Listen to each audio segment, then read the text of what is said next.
একদিন এক শিয়াল বনের মধ্যে হাঁটছিল। হঠাৎ সে দেখতে পেল একটি আপেল গাছ, যার ডালে বসে আছে এক টিয়া পাখি ও এক টুনটুনি পাখি।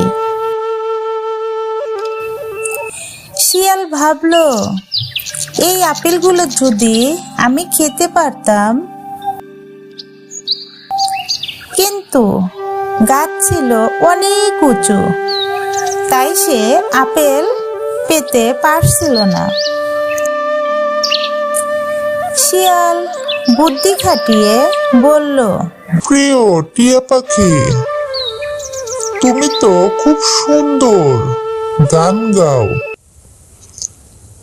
তুমি যদি একটু গান গাও, তাহলে আমি তোমার জন্য একটা মজার গল্প বলবো।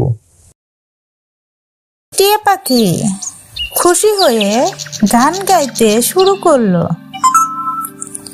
সেই সুযোগে শিয়াল গাছের নিচে থাকা কিছু আপেল মুখে পুড়ে ফেলল।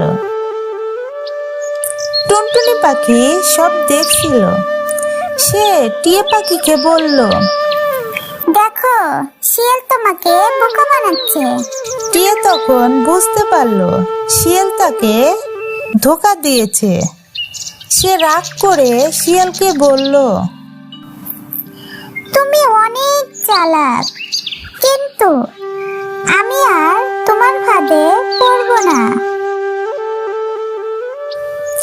শিয়াল লজ্জিত হলো এবং দৌড়ে পালিয়ে গেল।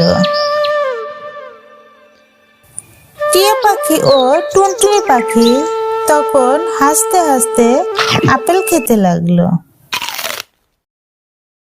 এই গল্প থেকে শিক্ষা পাওয়া যায়, বুদ্ধিমানের কথা শুনলে ধোঁকাবাজদের ফাঁদে পড়তে হয় না।